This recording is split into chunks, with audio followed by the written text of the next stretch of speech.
इस कार्यक्रम के प्रायोजक है कृषि एवं किसान कल्याण मंत्रालय, भारत सरकार।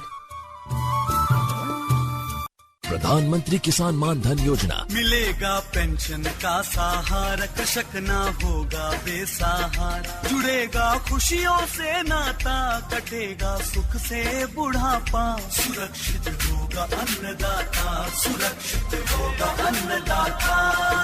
प्रधानमंत्री किसान मान धन योजना से लघु सीमांत किसानों का भविष्य होगा सुरक्षित और 60 वर्ष की आयु से 3,000 रूपए मासिक पेंशन होगी सुनिश्चित। 55 रूपए से 200 रूपए की मासिक किश्त देकर प्रवेश कर सकते हैं। 18 से 40 वर्ष तक के किसान इस अंशदायक योजना में सरकार देगी बराबर का योगदान। सभी किसान भाई बहन इस योजना के लाभ के लिए जन सेवा केंद्र में जाएं और अपना निशुल्क नामांकन कराएं। प्रधानमंत्री किसान मान धन योजना, अन्नदाता के परिश्रम को संबल, पेंशन से सुरक्षित उनका कर। कृषि एवं किसान कल्याण मंत्रालय, भारत सरकार द्वारा जनहित में जारी।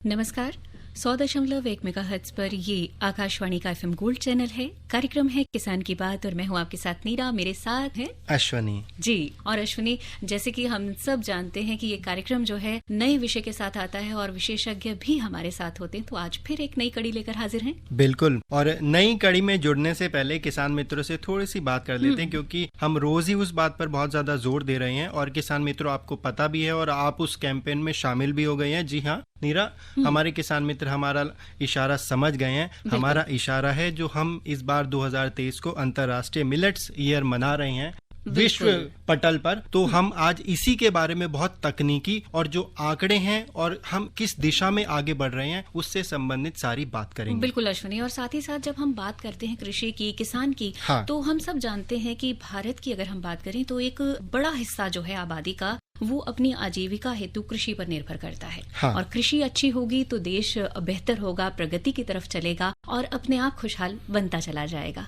तो हमारा ये फर्ज बनता है कि नए नए हम विषय लेकर आए, विशेषज्ञ से सीधा संपर्क करें और किस तरह से इस प्रोग्राम की गुणवत्ता अपने आप बढ़ जाती है जब हमारे कॉलर हमारे साथ जुड़ते हैं। तो सबसे पहले बता देते हैं हाँ। कि ये फोन इन कार्यक्रम है और हमारे साथ जुड़ने के लिए, संपर्क करने के लिए हमें डायल किया जा सकता है। जी हाँ, नए श्रोताओं को हम अपना फोन नंबर बता देते हैं। दिल्ली का STD कोड 011 डायल करें, उसके बाद 23421608। जी हाँ, 23421608 ये हमारे स्टूडियो का नंबर है। आप इस पर फोन करके हमारे साथ जुड़ सकते हैं। इसके अलावा व्हाट्सएप आपको पता ही है, लेकिन जो नए श्रोता जुड़ रहे हैं हम उनको अपना व्हाट्सएप नंबर भी बता देते हैं। 9868868753 9868868753 ये हमारा व्हाट्सएप नंबर है। तो अगर आपकी कॉल नहीं लग पा रही है तो आप हमें मैसेज के जरिए भी जो भी जानना चाहते हैं मिलेट्स के बारे में वो जान सकते हैं। और हमारा आज का विषय है जो उसका टाइटल है जलवायु परिवर्तन के दौर में मिलेट एवं कृषि अर्थव्यवस्था। देखिए किसान मित्रों, चाहे उद्योग कोई भी हो, उसकी जड़ कहीं ना कहीं कृषि क्षेत्र से जरूर जुड़ी होती है।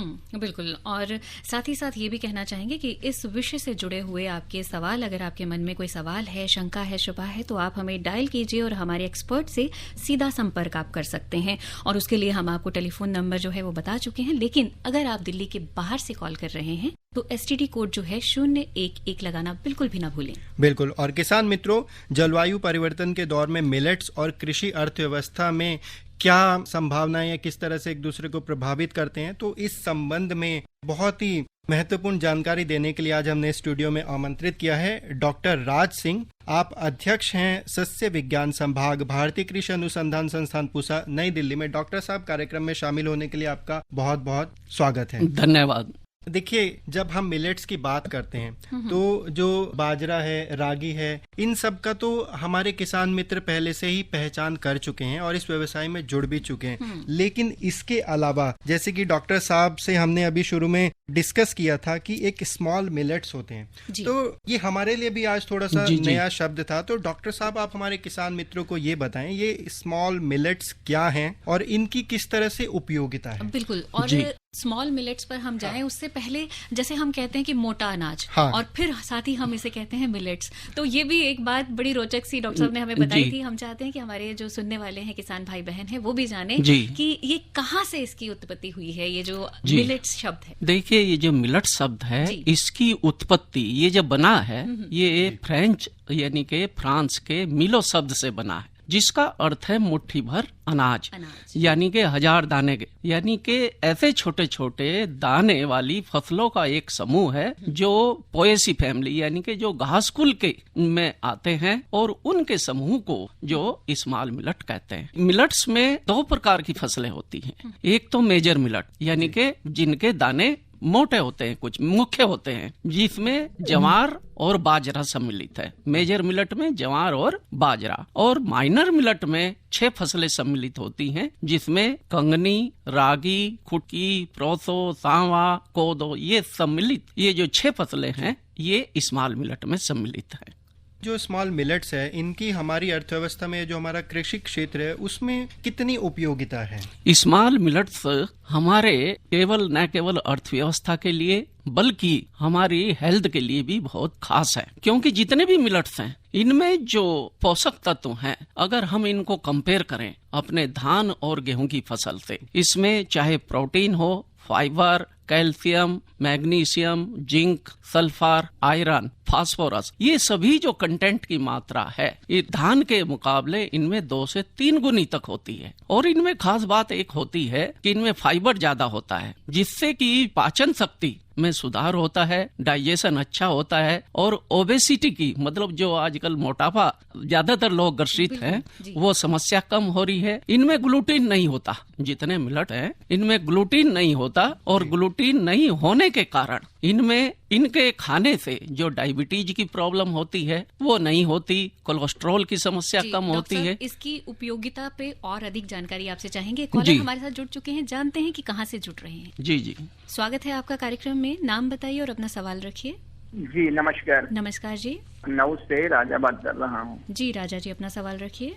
जैसा कि आज मोटे अनाज के बारे में बातचीत मैं सुन रहा हूँ आपके रेडियो सेट पे जी, तो मैं ये जानना चाहूंगा, जैसे जो अनाज हम लोग लगाते हैं, धान, गेहूँ, इस तरह का, और उसमें पानी वगैरह की मतलब मात्रा ज्यादा लगती है, तो क्या ये जो मोटा अनाज होता है तो उसमें उस दर्जे में क्या इसमें मोटे अनाज में पानी की सिंचाई वगैरह कम देना पड़ेगा क्या? जी का बहुत ही अच्छा प्रश्न है, क्योंकि जितने भी मिलेट्स हैं ये ऐसी फसलें हैं जिनको धान की अपेक्षा बहुत ही कम पानी की आवश्यकता होती है। जितने भी मिलेट हैं इनको 300 से 400 मिलीमीटर पानी में आसानी से उगाया जा सकता है। ज्यादातर मिलेट की खेती वर्षा ऋतु में की जाती है, जो वर्षा आधारित क्षेत्रों में भी बिना सिंचाई किए हुए आसानी से इनकी खेती ली जा सकती है। जबकि धान में लगभग 1500 मिलीमीटर पानी की आवश्यकता होती है। लगभग 4 से 5 गुना धान को मिलेट अपेक्षा पानी की अधिक आवश्यकता होती है। इसलिए मिलेट बहुत जरूरी है, क्योंकि हमारे देश में निरंतर पानी की कमी होती जा रही है। अगर हम देखें सन 1950-51 में प्रति व्यक्ति 5500 क्यूबिक लीटर पर कैपिटल में, यानी कि प्रति व्यक्ति के हिस्से में आता था, जो अभी घटकर लगभग 1400 क्यूबिक लीटर पर कैपिटा हो गया है। और आगे उम्मीद है कि यही हम इस तरीके से फसलों में अगर पानी की ज्यादा मात्रा को देते रहे तो एक समय आएगा कि पानी की बहुत ही कमी हो जाएगी। इसलिए इस समस्या से निजात पाने के लिए हमको अपने फसल चक्र में, अपनी फसलीय पद्धति में मिलेट को सम्मिलित करना चाहिए। जी बिल्कुल।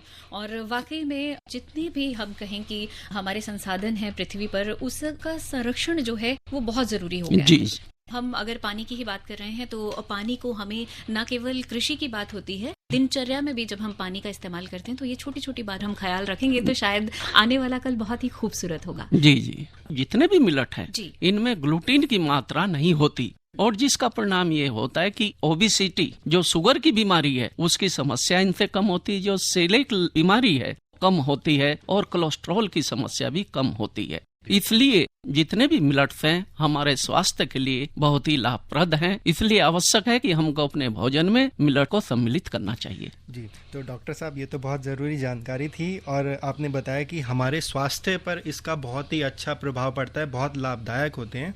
जी, यानी कि जितने हमारे मिलेट्स हैं उनमें अगर हम धान और गेहूं की अपेक्षा जितने भी पोषक तत्व हैं, चाहे प्रोटीन हो, fibre, calcium, magnesium, potassium, iron, phosphorus, zinc, इनकी सबकी मात्रा 2 से 3 गुनी अधिक होती है। और इनमें ग्लूटीन नहीं होता, फाइबर ज्यादा होते हैं, डाइजेशन को सुधारता है, जो कोलेस्ट्रॉल की समस्या है उसको कम करता है, ब्लड प्रेशर को कम करता है, और जो शरीर में जो मोटापापन जो आ जाता है, जिसकी आजकल बहुत समस्या है, उसको काफी हद तक कम करता है। इसलिए मिलेट्स हमारे शरीर के लिए धान और गेहूं की अपेक्षा अधिक लाभदायक है। स्वास्थ्य के लिए तो लाभदायक है ही, साथ साथ जो कृषि क्षेत्र में जो इसका उत्पादन है उसका स्तर कितना है और ये कितना राजस्व सरकार को दे रहा है, एक अंदाजन अगर आप बात करें। जी, अभी हम उत्पादन की दृष्टि से देखें तो हमारा देश मिलेट्स में विश्व में 5वें नंबर का उत्पादक है, यानी कि लगभग विश्व का 20% जो मिलेट है उसका प्रोडक्शन हमारे देश में होता है। और इसके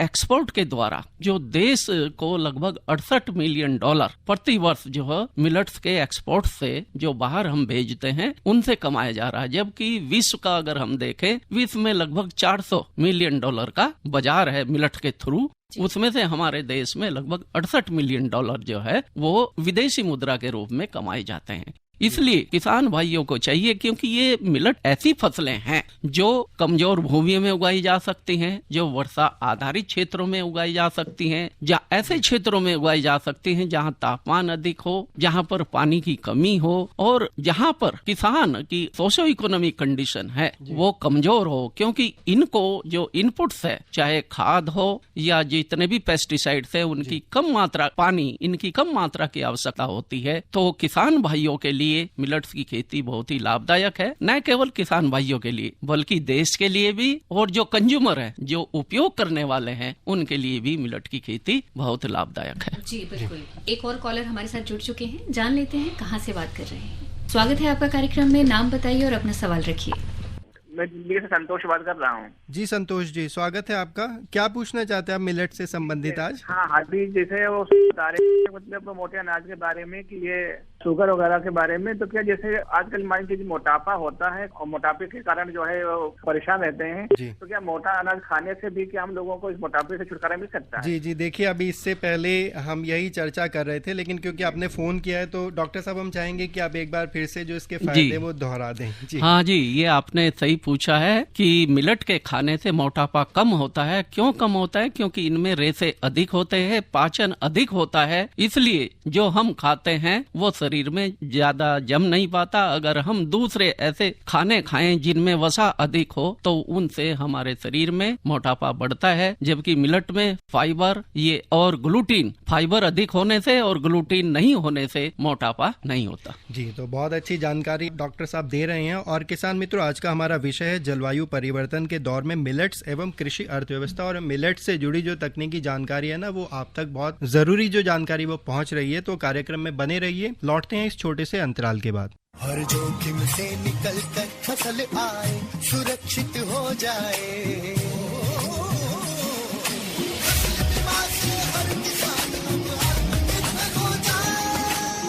संकट के समय प्रधानमंत्री फसल बीमा योजना किसानों के लिए वरदान है। अब सूखा पड़े या बाढ़ आ जाए कोई डर नहीं, अब ओले पड़े या कीट पतंगे फसल खा जाए कोई फिक्र नहीं, क्योंकि हमने लिया है प्रधानमंत्री फसल बीमा। बुआई से फसल कटाई तक हर जोखिम का दावा, न्यूनतम प्रीमियम पर अधिकतम भुगतान का वादा। योजना से हर साल जुड़ रहे हैं 5 करोड़ से ज्यादा किसान। अब आपकी है बारी। नजदीकी कृषि कार्यालय, सहकारी समिति, बैंक शाखा, अधिकृत बीमा कंपनी या जन सेवा केंद्र में स्वेच्छा से करा सकते हैं पंजीकरण। फसल बीमा पोर्टल या फसल बीमा ऐप द्वारा भी कराया जा सकता है पंजीकरण। प्रधानमंत्री फसल बीमा योजना, आपकी फसलों का संपूर्ण सुरक्षा कवच, कृषि एवं किसान कल्याण मंत्रालय।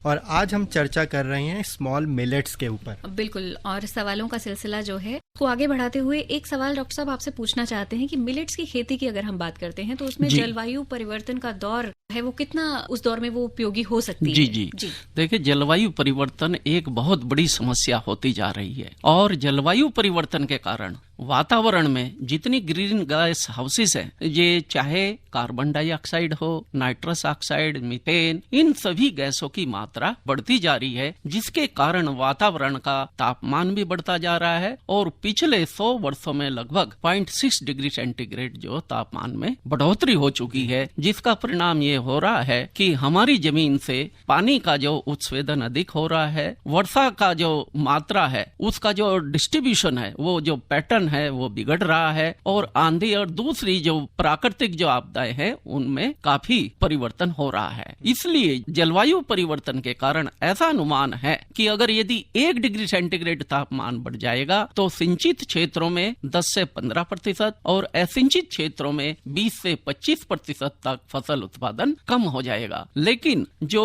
मिलेट की फसलें हैं ये सारी C4 कैटेगरी की फसलें हैं और C4 कैटेगरी की फसलें होने के कारण इनकी जड़ें गहराई तक जाती हैं। इनमें जो तापमान का असर है वो कम होगा और तापमान के असर कम होने तथा इनकी पानी की आवश्यकता कम होने के कारण जब तापमान बढ़ेगा तो ये कम अधिक तापमान में भी सर्वाइव कर सकती हैं, अच्छी पैदावार दे सकती हैं और इनकी ऑलरेडी पानी की आवश्यकता कम होती है, जड़ें गहरी होती हैं, इनको पोषक तत्वों की कम आवश्यकता होती है। इसलिए ये कमजोर भूमियों में, वर्षा आधारित क्षेत्रों में, कम पानी में इनकी खेती आसानी से की जा सकती है और तापमान का भी इन पर कम असर पड़ेगा। इसलिए जलवायु परिवर्तन के दौर में जलवायु परिवर्तन को मिटिगेट करने के लिए मिलेट की फसलें एक बहुत ही अच्छा जो किसानों को चाहिए एक अल्टरनेट है, मतलब दूसरी फसलें हैं जो अधिक प्रभावित होती है, उनके मुकाबले मिलेट की फसलें बहुत ही मजबूत हैं। डॉक्टर साहब, अब हम आपसे ये जानना चाहेंगे कि जो हमारे किसान मित्र अभी मिलेट्स की खेती कर रहे हैं जी, तो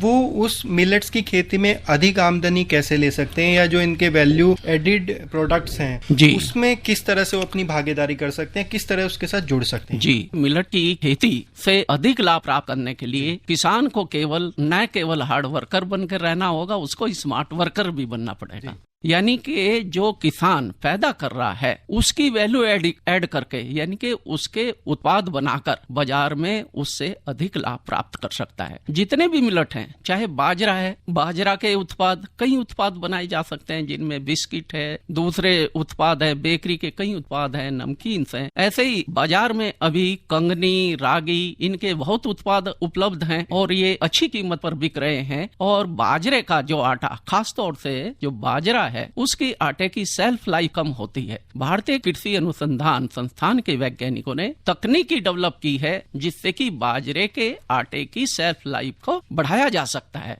इसलिए जरूरी है कि किसान भाई अधिक उपज प्राप्त करने के लिए किसानों को चाहिए। माफी चाहेंगे, आपको यहीं रोकते हैं, इस पर और अधिक जानकारी लेंगे। पहले कॉलर हमारे साथ जुड़ चुके हैं। जी, स्वागत है आपका कार्यक्रम में। नाम बताइए, कहाँ से बात कर रहे हैं? कहते हैं कि अपने आप में ये विषय ऐसा है कि सबकी उत्सुकता बढ़ती चली जाती है और बहुत सारे सवाल होते हैं और उसी में कभी कभी ऐसा है कि कनेक्शन की प्रॉब्लम आती है। जी, हमारे देश में ये एक पारंपरिक खेती के रूप में आती है और सदियों से किसान कर रहे हैं, लेकिन गेहूं और धान की खेती को अधिक बढ़ावा मिलने के कारण किसान जो हैं वो थोड़ा सा डाइवर्ट हो गए थे, क्योंकि इनसे अधिक पैदावार प्राप्त होती है। लेकिन आवश्यकता है कि किसान भाई यदि उन्नत कृषि की तकनीकें अपनाएं। अब मिलेट्स पर विभिन्न संस्थानों में भारतीय कृषि अनुसंधान परिषद तथा कृषि विश्वविद्यालय तथा कृषि विज्ञान केंद्र ये किसानों के खेत पर बहुत काम कर रहे हैं। इनमें इनके द्वारा सभी मिलेट्स की जितनी भी फसलें हैं उनकी उन्नत किस्में काफी विकसित की जा चुकी हैं और उन्नत तकनीकियां उपलब्ध हैं। अगर किसान भाई उन्नत तकनीकियों को प्रयोग करके अपनी खेती करें तो प्रति इकाई मिलेट की खेती से अधिक फसल एवं अधिक लाभ प्राप्त कर सकते हैं। और डॉक्टर साहब शायद कॉलर हमारे साथ फिर से जुड़ गए हैं, आइए पूछ लेते हैं इनसे। हेलो जी, स्वागत है आपका कार्यक्रम में। कहाँ से बात कर रहे हैं आप? धर्मवीर दोबारा से फोन कर रहा हूँ जी। धर्मवीर जी, सुषमा जी, आप नेक्स्ट टाइम जब भी ये मोटे अनाज का कार्यक्रम लाएं तो कृपा करके पूरा एक खाना जो कैसे खाया जाए और कैसे बनाया जाए इसकी सारणी विवरण जो होता है एक ये नए, क्योंकि शहरों में लोग जानते ही नहीं मोटे अनाज क्या होते हैं और उन्होंने कभी देखे भी नहीं हो शायद। तो आप ऐसे डॉक्टर को बुलाइए जो सारी चीजें बताएं और क्या फायदे देते हैं, क्या खाने से क्या होता है, ब्लड बढ़ता है और क्या क्या बीपी खत्म होता है, शुगर खत्म होती है। जी बिल्कुल धर्मवीर जी, नेक्स्ट टाइम पे। धन्यवाद जी। धर्मवीर जी, आपने बहुत ही अच्छी चीजें कही नहीं है, लेकिन हमारे कार्यक्रम को आप अगर ध्यान से सुने तो हमारे विषय विशेषज्ञ ने ऑलमोस्ट ये सारे पॉइंट्स जो हैं हम कवर कर चुके हैं। बिल्कुल बिल्कुल धर्मवीर जी, आप जागरूक श्रोता हैं और हम यही उम्मीद करेंगे कि आप भी अपने स्तर प्रयास करें। आप खुद तो जानकारी लेते हैं, साथ ही साथ जो हमारा कार्यक्रम नहीं सुन पा रहे हमारे किसान मित्र, आप उन तक साझा करें।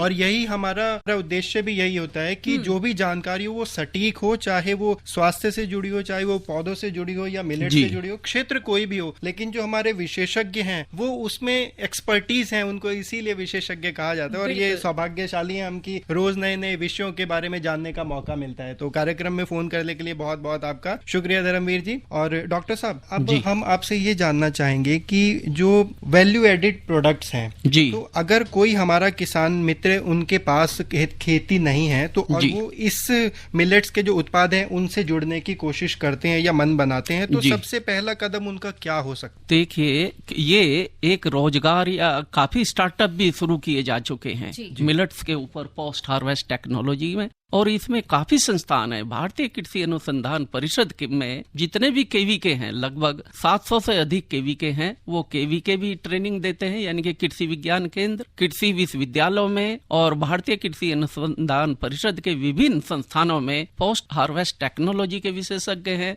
वो भी समय समय पर ट्रेनिंग देते हैं। और किसान भाई जो भी पोस्ट हार्वेस्ट टेक्नोलॉजी के बारे में, मिलेट के जो उत्पाद है उनको, उनसे क्या क्या बनाया जा सकता है, अगर उनके बारे में जानना चाहें तो उनके पास में जो भी कृषि विज्ञान केंद्र है या कृषि विश्वविद्यालय है या भारतीय कृषि अनुसंधान परिषद का कोई भी संस्थान है, वहां जाकर संपर्क कर सकते हैं और वहां जो विशेषज्ञ हैं उनसे ट्रेनिंग के बारे में समय मालूम करके ज्ञान अर्जित कर सकते हैं और अपना एक स्वयं जो उद्योग शुरू कर सकते हैं, जिससे कि वो अधिक लाभ कमा सकते हैं। डॉक्टर साहब, ये बहुत अच्छी बात कही। और इससे ये पता चलता है कि मिलेट्स के क्षेत्र में अगर हमारे किसान भाई जाना चाहते हैं तो पहली सीढ़ी केवीके और कृषि विश्वविद्यालय है, और जहाँ पर की जो स्मार्ट वर्क है ना और जो तकनीक है उसका जो मिश्रण है वो वहाँ उनको मिलेगा। जी। साथ ही साथ अश्विनी, क्या होता है कि मोटे अनाज की जब हम बात करते हैं तो अपने आप में पौष्टिक, जैसे हम कहते हैं कि थाली पौष्टिक होनी चाहिए, तो अगर मोटा अनाज थाली में आ जाता है तो थाली की गुणवत्ता अपने आप बढ़ जाती है। और साथ ही साथ एक बात और भी है कि जब हम मोटे अनाजों की बात करते हैं तो जाहिर तौर पर जल्दबाजी में जो हमारे जहन में आता है वो आता है ज्वार, बाजरा, लेकिन जैसे डॉक्टर साहब ने आज बताया कि बहुत सारी और, जैसे रागी है, कंगनी है और कुटकी है, ये सब चीजें भी जो है मोटे अनाज में ही आती हैं और इन्हें खाने से भी बहुत लाभ जो है हमारे स्वास्थ्य को मिलता है। जी डॉक्टर साहब, समय थोड़ा सा कम है तो अतिरिक्त में एक बात और कहना चाहूंगा। जितने भी मिलेट्स हैं उनसे केवल अनाज ही नहीं प्राप्त होता, उनसे अच्छी गुणवत्ता का चारा भी मिलता है। इसलिए किसान भाई अपने पशुओं के लिए अनाज के साथ साथ अच्छा चारा भी प्राप्त कर सकते हैं। तो डॉक्टर साहब, हम ये भी जानना चाहेंगे कि क्षेत्र में जो युवा शक्ति है, जो युवा हमारे मित्र हैं, उनकी कितनी भागीदारी जरूरी है? ये इस क्षेत्र में भागीदारी बढ़ती जा रही है। जैसे मैंने बताया है कि मिलेट्स में काफी स्टार्टअप जो प्रारंभ हो चुके हैं, सरकार भी प्रोत्साहन दे रही है। RKVY प्रोग्राम में, राष्ट्रीय खाद्य मिशन के द्वारा और अन्य कई प्रकार के प्रोग्राम चल रहे हैं, जिनके द्वारा किसान मिलेट्स की खेती को बढ़ावा देने के लिए प्रोत्साहित कर रही है। बिल्कुल, तो ये बहुत ही अच्छी जानकारी रही और समय कम है। और आज का हमारा जो विषय था, विशेषज्ञ थे डॉक्टर राज सिंह जी। कार्यक्रम में शामिल होने के लिए आपका बहुत बहुत धन्यवाद। आपका भी बहुत बहुत धन्यवाद जी। इसी के साथ दीजिए इजाजत मुझे यानी नीरा को और मुझे अश्विनी को। नमस्कार। इस कार्यक्रम के प्रायोजक थे कृषि एवं किसान कल्याण मंत्रालय, भारत सरकार।